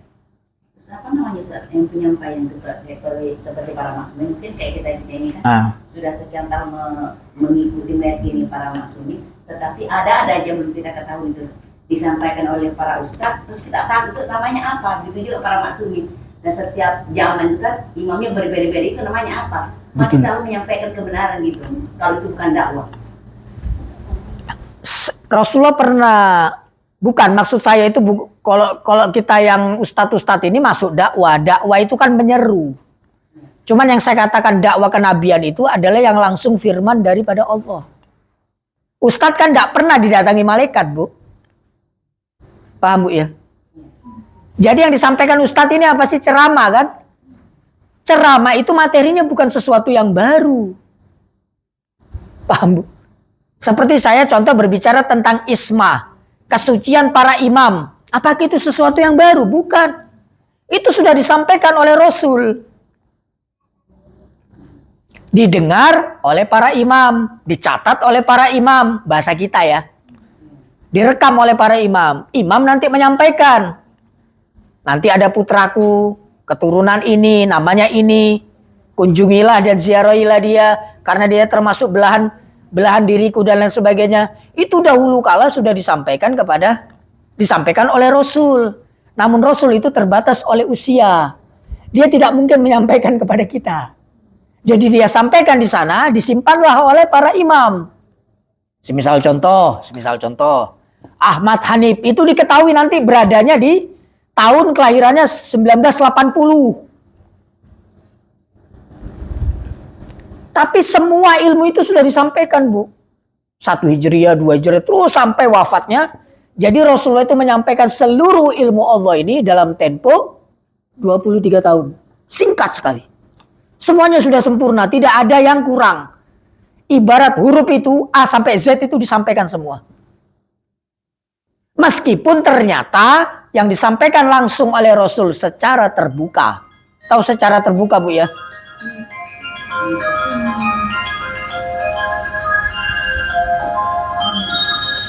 Secara terbuka tuh tahu, Bu ya? Disampaikan secara terbuka itu di kalangan umum. Makanya sering Rasulullah itu kalau dakwah, kalau menyampaikan firman-firman Allah dan ajaran kenabian itu menyampaikan ini apa? Ayyuballigus syahidul ghaib. Hendaknya yang hadir ini, yang ada di saat ini menyampaikan kepada orang-orang yang tidak hadir. Isyarat yang di zamanku, di masaku, hendaknya menyampaikan orang-orang yang tidak sezaman dan tidak ketemu dengan diriku. Jadi nggak ada, agama ini nggak ada yang baru, Bu. Sudah ditutup oleh Allah. Al-yauma, ya kan? Akmaltu lakum dinakum. Hari ini aku sempurnakan agamamu. Berarti nggak ada tambahan sudah. Nggak ada tambahan perintah, nggak ada tambahan larangan, nggak ada. Jadi di umat kita ini tahun 2025 itu untuk, coba Ibu bayangkan loh ya, ini unik. Di zaman Imam Hasan, tahu Imam Hasan Ibu? Imam Hasan Al-Mustaba. Apakah mereka diperintahkan untuk meyakini sang imam? Diperintahkan untuk meyakini sang imam. Bahkan jauh-jauh hari Imam Ali bin Abi Thalib mengatakan, yang tidak mengakui dan mengimani 12 imam bukan bagian daripada kami. Itu zaman Imam Ali. Ada berapa imam sih zaman Imam Ali? Cuman 3. Kemana 9-nya, Bu? Ini Imam Ali loh. Jadi nggak ada perubahan hukum itu. Berarti yang disuruh meyakini serta berkhidmat kepada Imam Mahdi ini cuman kita aja ya. Di zaman imam sebelumnya enggak. Zaman Rasul itu sudah ada perintah untuk berkhidmat kepada Imam Mahdi. Al-Imam Ja'far, lupa saya Imam Bagir atau Imam Ja'far, ketika ditanya oleh sahabat beliau, akanal qaim, apakah Imam Mahdi ini sudah ada? Ini pertanyaan sahabat imam. Apa jawaban imam itu? Kalau seandainya ada, maka kehidupanku ini aku khidmatkan kepada beliau. Artinya apa? Sosoknya belum ada, tetapi sudah muncul keimanan kepada mereka. Ini kita berada di dalam dunia teleportase. Terbalik. Mereka di zaman itu mempercayai pribadi sosok masa yang akan datang. Sulit atau enggak, Bu? Sama dengan kita kok, sulit. Sama. Sulit atau tidak? Saya kasih contoh ya. Saya kasih pertanyaan. Mana yang lebih sulit? Meyakini seseorang yang keberadaannya di kemudian hari kelak, dibandingkan meyakini sosok yang sebelumnya ada yang kita tidak temui. Mana yang lebih sulit? Lebih sulit yang akan datang atau yang sudah berlalu? Imam Mahdi dengan Rasulullah itu mana lebih sulit meyakini? Mana lebih sulit meyakini Imam Mahdi atau Rasul?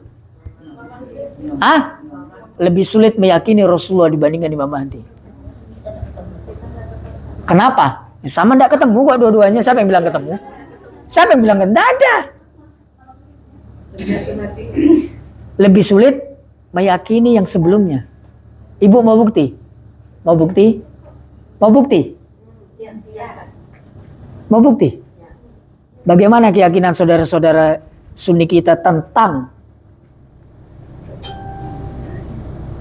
Rasulullah, tentang kesucian Rasulullah, tentang keadilan Rasulullah? Saya tanya dulu. Karena meyakini orang sebelumnya pasti akan terjadi distorsi informasi.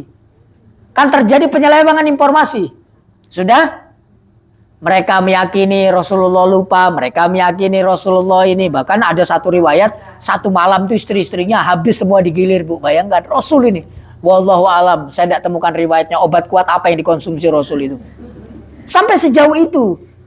Itu penistaan terhadap kenabian, bukan cuma Rasul.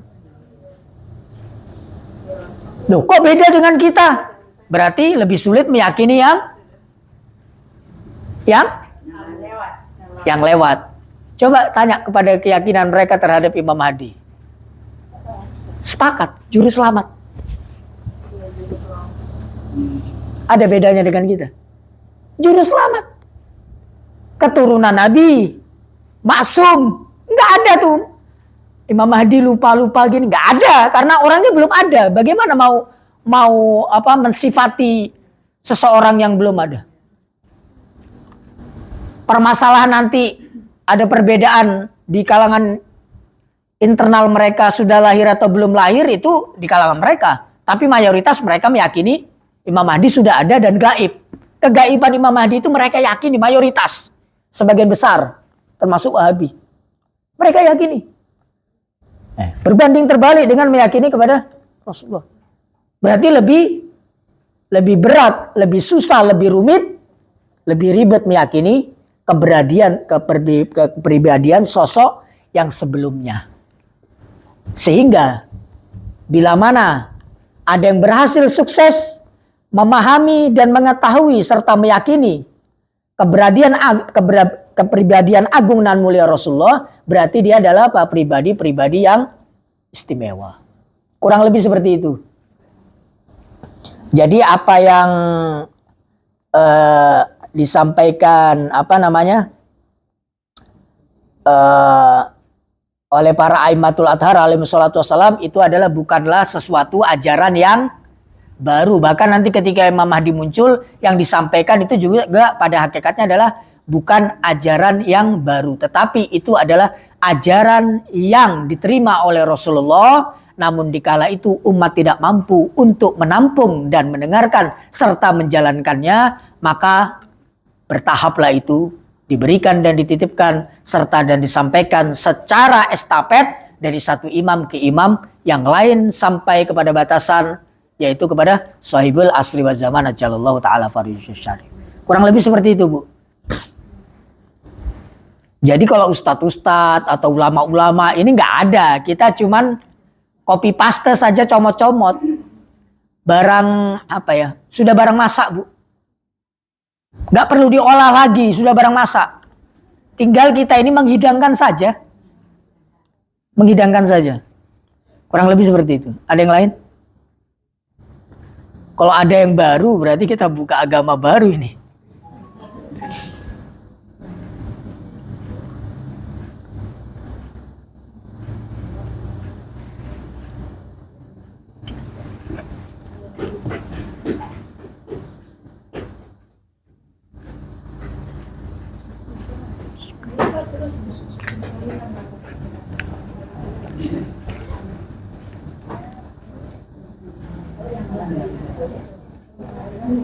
Kalau tidak ada pertanyaan, saya yang bertanya.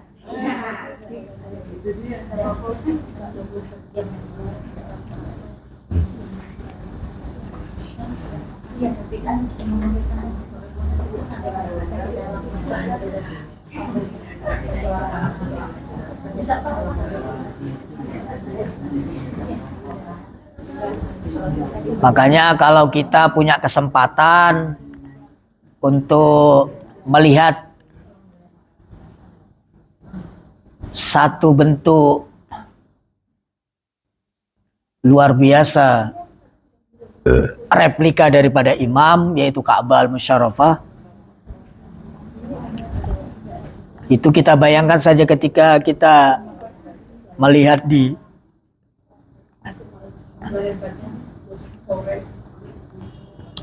Ka'bah itu adalah, kita bayangkan sajalah gimana Sayyidah Fatimah binti Asad keluar dengan menggendong bayi yang keluar dari Ka'bah itu. Dan memang dalam catatan sejarah ya, seluruh sepakat kaum mu'arikhin, sejarawan seluruh aliran sekte dan madhab, tidak ada satu makhluk yang dilahirkan di dalam Ka'bah kecuali Ali bin Abi Thalib. Kecuali Ali bin Abi. Sebenarnya kalau menurut saya ustadz-ustadz itu enggak usah pakai banyak dalil. Bukti dilahirkan Imam Ali dalam Ka'bah itu sudah dalil yang sangat gamblang. Itu aja. Cuman masalahnya mereka tidak sampai kepada Amirul Mukminin. Hanya sampai di dinding Ka'bah. Mereka kan enggak, Ustaz. Hah? Tahu atau meyakini kalau Imam Mahdi dilahirkan di dalam Ka'bah? Yakin. Mereka tahu, mereka yakin. Ibu jangan tanya yang awam. Ulama mu'arrikhinnya, sejarawannya. Sejarah tertua di Sunni ini produk siapa sih? Ibnu Hisham. Itu sejarah tertua. Kitab sejarah tertua itu adalah namanya Kitab Ibnu Hisham. Ada di situ dicampurkan Ibnu Qutaibah. Ulama-ulama Sunni semua sepakat para sejarawan sepakat bukan cuma Imam Ali lahir di Ka'bah. Satu-satunya makhluk yang dilahirkan di Ka'bah itu Ali bin Abi Thalib. Karamallahu wajhah. Itu sejarawannya yang berdasarkan penelitian. Untuk jadi sejarawan itu kan tidak cukup ilmu sejarah saja. Ilmu yang lain tidak sedikit juga ulama. Apalagi kitab-kitabnya populer. Itu tidak sampai.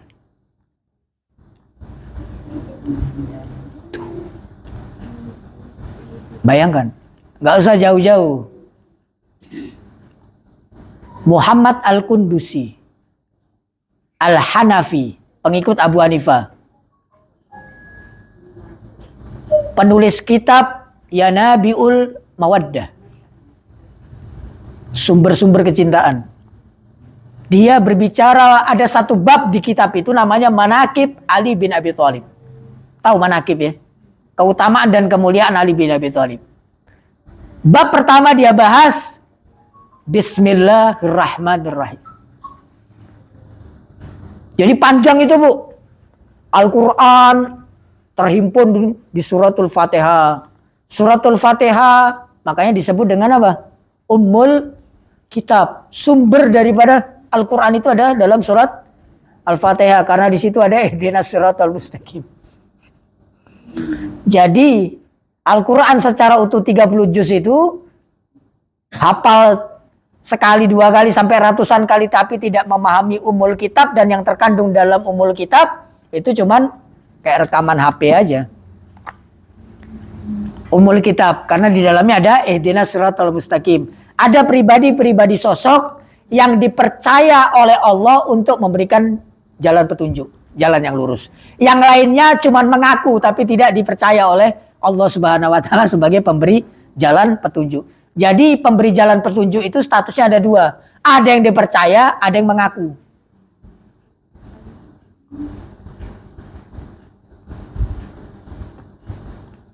Al-Fatihah itu terhimpun di Bismillahirrahmanirrahim. Bilang Muhammad Al-Kundusi Al-Hanafi.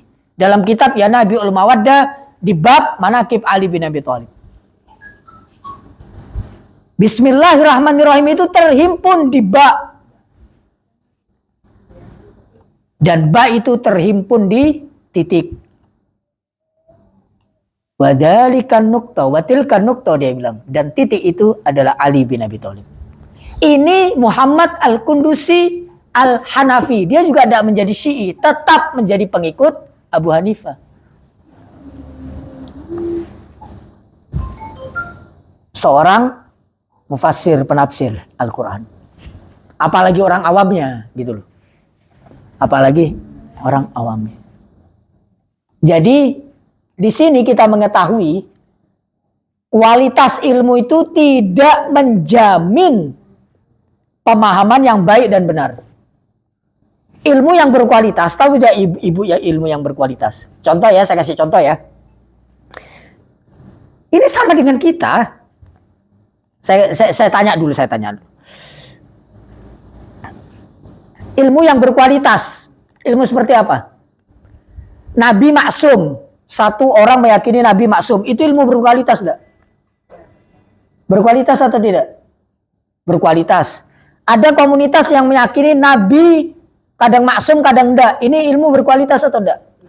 Tidak berkualitas. Yang memiliki ilmu berkualitas itu juga belum bisa dipastikan memiliki pemahaman yang baik dan benar. Saya kasih contoh ya. Saya kasih contoh boleh? Tapi jangan tersinggung. Hah?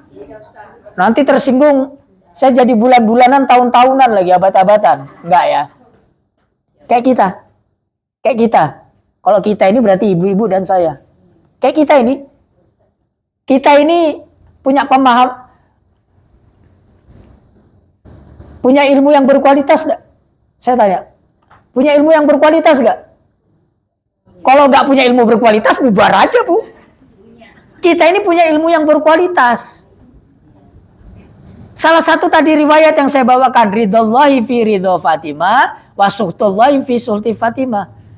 Mana ada satu kepala para pecinta Ahlul Bait atau Syiah tidak meyakini dan mengimani riwayat dan hadis ini. Artinya apa tadi saya katakan? Kita ini berjalan dalam kehidupan keseharian kita, ada ridhonya Sayyidah Fatimah, ada murkanya Sayyidah Fatimah. Itu ilmu, Bu. Diancam pakai bom tidak mungkin berubah itu, Bu. Iya kan? Wadah pokoknya ini. Sekarang pemahaman kita sampai nggak di situ. Ilmu yang berkualitas belum tentu menjamin kepada pemahaman yang baik dan benar. Kalau suara kita melinting tinggi, bahkan menggetarkan kaca, hanya untuk menegur suami kita, itu sebelah kiri yang datang, Bu, murkanya Sayyidah Fatimah. Bukan ridhonya. Sudah dibilang dari kemarin, pokoknya kalau sudah pokoknya, iya kan? Di mana salahnya, yuk? Di mana salahnya?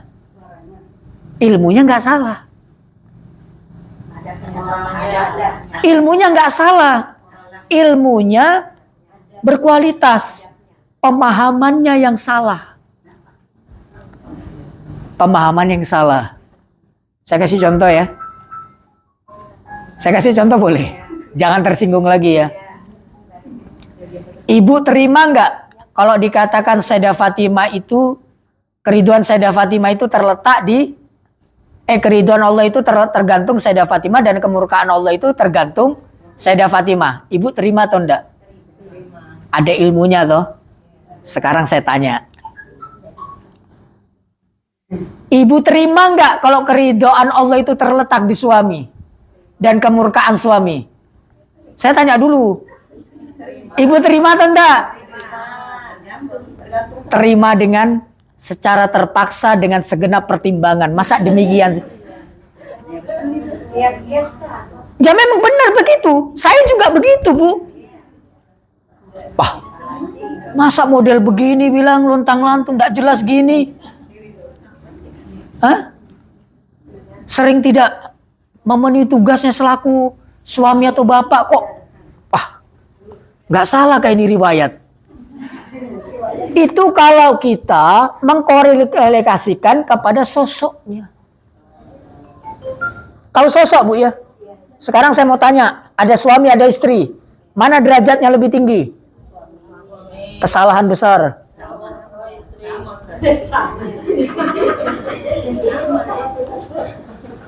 Suami istri itu sejajar.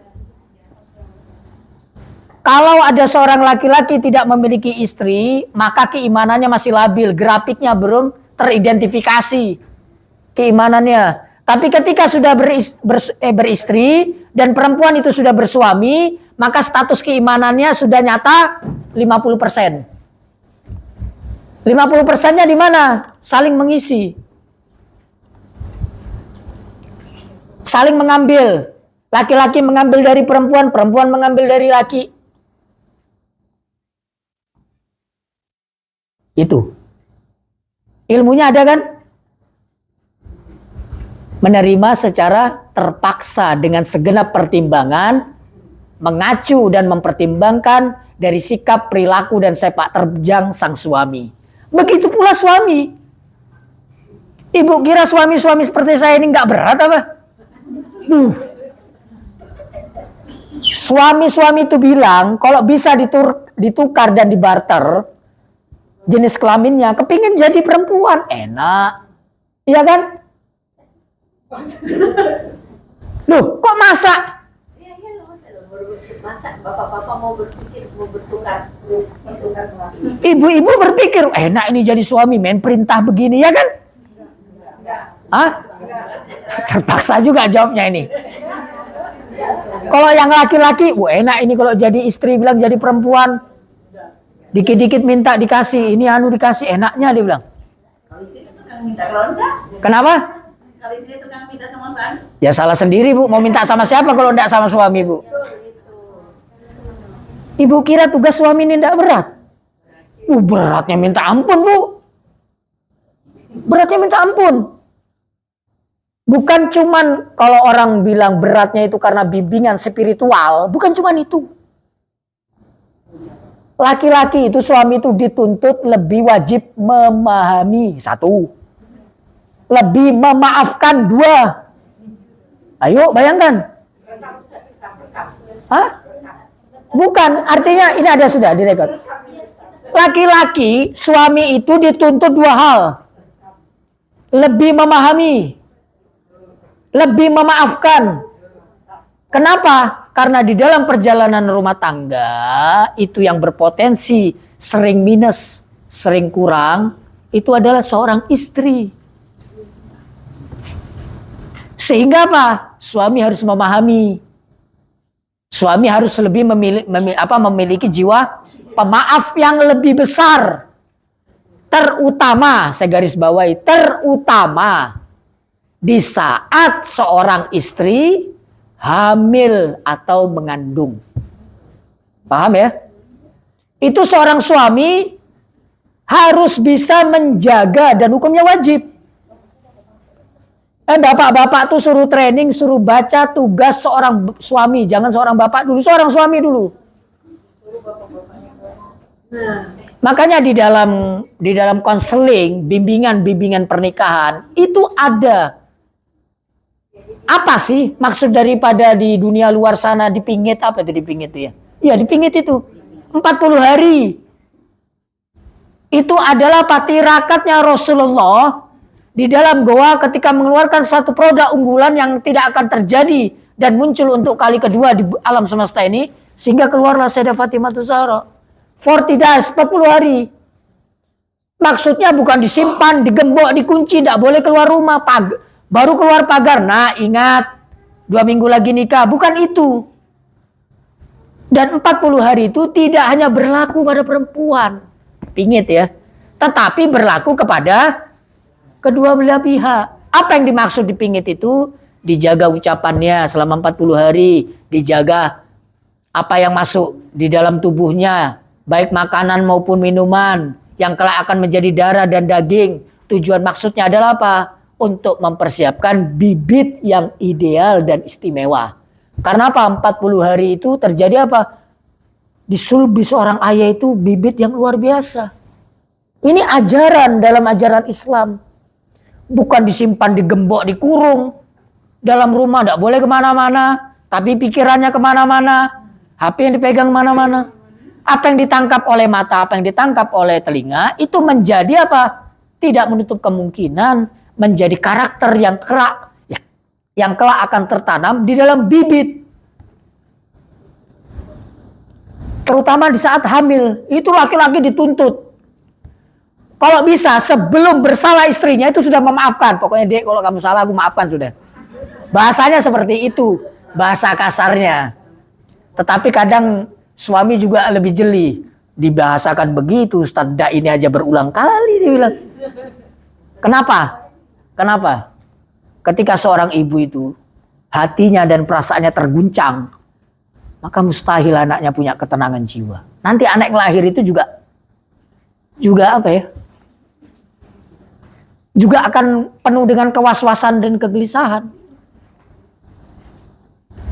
Dijaga istrinya. Coba lihat nasihat Rasulullah ketika pasca menikahnya Sayyidah Fatimah dengan Imam Ali. Anda baca ibu-ibu itu. Coba baca. Baca printkan yang besar, hurufnya tebal. Nah, suruh baca suaminya.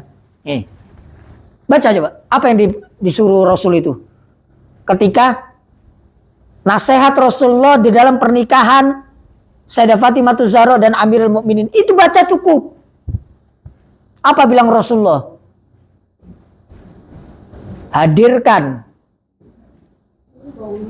dan taruh istrimu di dalam rumahmu yang apa? Yang luas. Yang luas bilang Rasul. Fi baitil wasi. Jangan engkau letakkan istrimu yang sedang hamil itu di rumah yang sempit. Sempit dengan luas itu berbeda jauh dengan kecil dan besar. Paham Bu ya? Wah, kesempatan ini ada dalil untuk bikin rumah besar. Jangan. Nanti sayang di demo sama bapak-bapaknya. Yang luas. Anda bayangkan. Coba Ibu lihat di sini luas atau sempit ini? Luas. Ketika kita memandang ruangan itu luas, apa yang terjadi? Apa yang ada dalam pikiran? Tenang. Ibu keluar melihat pepohonan, melihat hijau-hijauan. Apa itu namanya? Refreshing, pergi ke pantai, mendengar gemericik ombak. Enak dan tenang enggak? Pikiran enak enggak? Hati tentram enggak? Coba ibu melihat tanah yang gunung yang tandus gersang, kering, rumput-rumputan yang apa? Yang mati kuning dan lain sebagainya. Sumpek, Bu. Ayo bayangkan. Berarti apa yang ditangkap dan dilihat oleh mata itu sangat berpengaruh dan mempengaruhi jiwa, psikologis. Begitu juga telinga. Makanya kenapa orang sumpek dalam rumah? Gimana enggak sumpek? Ngomong di dapur keluar sampai kedengaran sampai teras. Gimana enggak sumpek? Jadi kapan pulang? Nanti tengah malam karena udah habis baterainya, enggak bersumpek. Apa yang dilihat oleh mata, apa yang didengar oleh telinga itu berpengaruh terhadap psikologis, terhadap pikiran, terhadap hati. Nah, orang yang hamil itu dijaga psikologisnya. Lagi hamil, kalau lagi hamil ibu-ibu tiba-tiba ada grup-grup komunitas rumpiisme itu. Apa itu rumpiisme itu? Gosipisme. Bisakah kita ngumpul-ngumpul? Ibu jawab, mohon maaf saya lagi hamil ini, cuti dulu gosip. Tahu kenapa? Tahu ibu? Tahu nggak? Ayat Al-Quran itu yang bilang, bukan saya. Istanibud don, inna ba'dad dhanni athman. Hindari, jauhi prasangka. Tahu prasangka, Bu? Praduga, kira-kira, kayaknya, sepertinya, kalau nggak salah. Kayaknya sih, kalau nggak salah. Ya, itu semua ad-don, sangka. Jauhi itu, karena bilang Al-Quran, karena mayoritas dugaan, prasangka, kayaknya, kalau nggak salah itu adalah dosa. Jadi ada ibu-ibu yang hamil ngerumpi, itu sedang memberikan asupan bangkai kepada janinnya. Sekarang kita tarik, kira-kira kalau janin kita itu mengkonsumsi daging bangkai, ngerumpi, kira-kira ada kemungkinankah, ada pertolongankah, jalannya bagus kelak ketika dia dilahirkan untuk berkhidmat kepada sahibil asri wa zaman ajallallahu ta'ala farijus syarif. Amirul Mukminin dan Rasulullah yang saya katakan tadi adalah merupakan nenek moyang kita dari sisi ruh, melindungi dan menjauhkan ini semua. Subhanallah. Makanya kita patut bersyukur yang saya katakan. Kepada siapa kita bersyukur? Kita noleh ke kanan. Ini baru pemahaman yang baik dan benar dan sempurna. Apapun kekurangan pasangan kita, di balik itu ada keistimewaan yang tidak dimiliki oleh penghuni alam yang 300.000 alam itu. Apa itu? Keyakinan terhadap Amirul Mukminin. Itu yang pertama. Yang kedua, di balik kekurangan, kelemahan, dan segalanya yang dimiliki oleh pasangan hidup kita itu bersedia dan setia menemani kita yang lebih banyak lagi kekurangan dan kesalahannya. Yang ketiga, yang tidak kalah istimewanya dan tidak dimiliki oleh siapapun, ternyata di telapak tangannya kelak tergenggam pintu surga yang bagian daripada pintu kita juga. Jangan dikira suami itu nanti bisa cuman hanya suami yang memegang kunci surga, istri juga bisa. Bahkan tidak menutup kemungkinan istri menolong suaminya untuk memasuki surga. Kedua belah pihak ini memiliki password yang sama di dalam memasuki pintu surga. Siapa yang lebih istimewa? Siapa itu? Sehingga kita hidup, kita bisa melihat, kita bisa mendengar, kita bisa mengetahui. Kita memiliki pengetahuan yang berkualitas, kemudian memiliki pemahaman yang baik dan benar, sehingga sampai di pintu gerbang Maulana Amirul Mukminin Ali bin Abi Thalib yang dilahirkan di bulan Rajab ini, tidak lain dan tidak bukan adalah kerja keras, perjuangan ayah dan ibu kita. ayah dan ibu kita. Apapun keyakinannya, apapun kekurangannya, apapun kelemahannya, bahkan kalau boleh saya katakan, apapun kesalahan dan dosanya, tanpa mereka mustahil kita mengenal Amirul Mukminin. Tanpa mereka mustahil kita mengenal Sayyidah Fatimah Zahra alaihi salatu wassalam. Tanpa mereka mustahil tangan yang penuh dengan dosa ini mampu diletakkan dan berada di atas kepala-kepala ini untuk menanti kemunculan sahibul asri waz zaman ajallallahu taala farujus syarif. Di tingkatan yang lebih tinggi, di tingkatan yang lebih suci, di kalangan para aimatul athhar alaihi salatu wassalam, ada sosok yang paling berjasa besar, yaitu sosok Abu Thalib alaihi salatu wassalam. Di kita yang paling dekat ini ada sosok yang paling sangat berjasa dalam mengantarkan dan mendekatkan serta mengenalkan kita kepada ajaran Ahlul Bait, adalah ayah dan ibu kita. Oleh karena itu saya tutup. Mudah-mudahan ini nggak ada lagi kan pertanyaannya? Nggak ada, Bu, ya? Tutup di bulan Rajab ini, mudah-mudahan orang tua kita yang sudah meninggal mendapatkan jamuan yang istimewa dari Amirul Mukminin. Mudah-mudahan di bulan Rajab ini orang tua kita yang sudah meninggal, yang telah mendahului kita, bangga dan bahagia karena jeripaya mereka berhasil dengan mengetahui kita melalui pandangan mata mereka di alam barzah mereka. Ternyata yang mereka gagal tidak bisa mendekat kepada Ahlul Bait, ternyata mereka bisa mendekat kepada Ahlul Bait melalui putra dan putrinya. Kita kirimkan hadiah yang istimewa untuk mereka. Lahumul Fatihah ma'as salawat. Allahumma salli ala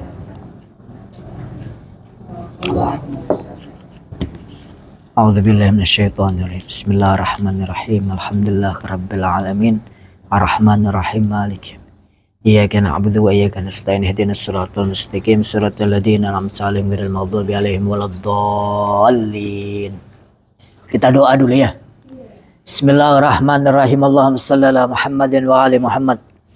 Allahumma kulli walikal hajjat ibn al-Hasan. Salawatuka alaihi wa ala abai. Fi hadhihi as-sa'a wa fi kulli sa'ah. Waliyan wa hafidha wa qa'idan wa nasira wa dhalilan wa 'aina. Hatta tuskina wardaka ta'atu mati wa fiha tawila birahmatika ya arhamar rahimin. Ya mudabbiral umur, ya ba'itha man fil kubur, ya mujriyal bukhur, ya mulayyinal hadid li Dawud. Salli ala Muhammad wa ali Muhammad. Waf'al bina ma anta ahlu fid dini wa dunya birahmatika ya arhamar rahimin. Ilahana bihaqqil Husain wa akhihi wa jaddihi wa abihi wa ummihi wa banihi wa syi'atihi wa muwali wa qabri wa sakini wa zuwarihi wa mujawirihi. Khalisna minal ghammi alladhi nahnu fihi ya qadiyal hajat. Ya qadiyal hajat, ya qadiyal hajat, ya dafi'al baliyat birahmatika ya arhamar rahimin. Rabbana atina fid dunya hasanah wa fil akhirati hasanah wa qina adzabannar. Subhana rabbika rabbil izzati amma yasifun. Wassalamun alal mursalin walhamdulillahi rabbil alamin. Taqabbalallahu minkum.